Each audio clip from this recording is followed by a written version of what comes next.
কালি আবেলি ব্ৰজপাতত আমাৰ বিহপুৰীয়া সমষ্টিৰ বৰবালি পঞ্চায়তৰ যতীন গগৈ ডাঙৰীয়া হঠাৎ ব্ৰজপাত পৰি পেলাই মৃত্যু মুখত পৰে।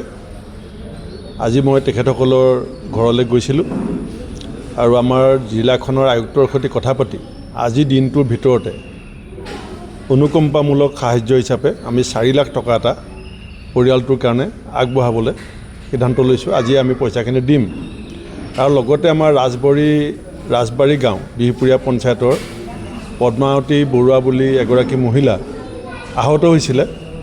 আহতসকলৰ কাৰণে যিটো আৰ্থিক অনুকম্পামূলক সাহায্য সেইটো 5,000 টকাৰ পৰা 2,500 টকালৈকে আমি দিব পাৰোঁ।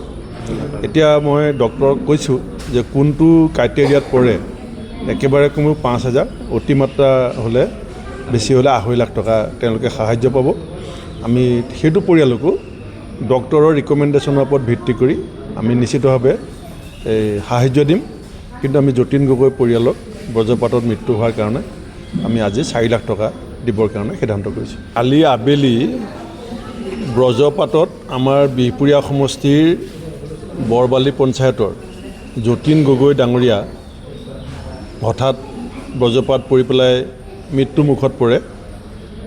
আজি মই তেখেতসকলৰ ঘৰলৈ গৈছিলোঁ আৰু আমাৰ জিলাখনৰ আয়ুক্তৰ সৈতে কথা পাতি আজি দিনটোৰ ভিতৰতে অনুকম্পামূলক সাহায্য হিচাপে আমি 4 লাখ টকা এটা পৰিয়ালটোৰ কাৰণে আগবঢ়াবলৈ সিদ্ধান্ত লৈছোঁ। আজি আমি পইচাখিনি দিম আৰু লগতে আমাৰ ৰাজবাৰী গাঁও বিহপুৰীয়া পঞ্চায়তৰ পদ্মাৱতী বৰুৱা বুলি এগৰাকী মহিলা আহত হৈছিলে।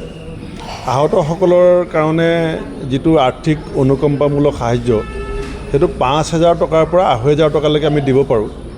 এতিয়া মই ডক্টৰক কৈছোঁ যে কোনটো ক্ৰাইটেৰিয়াত পৰে, একেবাৰে কমেও 5,000, অতিমাত্ৰা হ'লে বেছি হ'লে 2.5 লাখ টকা তেওঁলোকে সাহায্য পাব। আমি সেইটো পৰিয়ালকো ডক্টৰৰ ৰিকমেণ্ডেশ্যনৰ ওপৰত ভিত্তি কৰি আমি নিশ্চিতভাৱে সাহায্য দিম।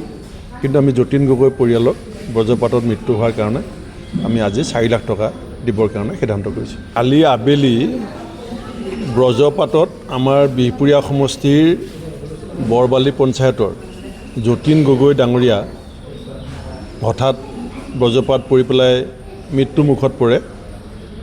আজি মই তেখেতসকলৰ ঘৰলৈ গৈছিলোঁ আৰু আমাৰ জিলাখনৰ আয়ুক্তৰ সৈতে কথা পাতি আজি দিনটোৰ ভিতৰতে অনুকম্পামূলক সাহায্য হিচাপে আমি 4 লাখ টকা এটা পৰিয়ালটোৰ কাৰণে আগবঢ়াবলৈ সিদ্ধান্ত লৈছোঁ। আজি আমি পইচাখিনি দিম আৰু লগতে আমাৰ ৰাজবাৰী গাঁও বিহপুৰীয়া পঞ্চায়তৰ পদ্মাৱতী বৰুৱা বুলি এগৰাকী মহিলা আহত হৈছিলে।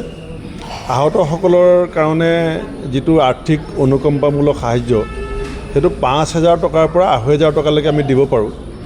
এতিয়া মই ডক্টৰক কৈছোঁ যে কোনটো ক্ৰাইটেৰিয়াত পৰে, একেবাৰে কমেও 5,000, অতিমাত্ৰা হ'লে বেছি হ'লে 2.5 লাখ টকা তেওঁলোকে সাহায্য পাব।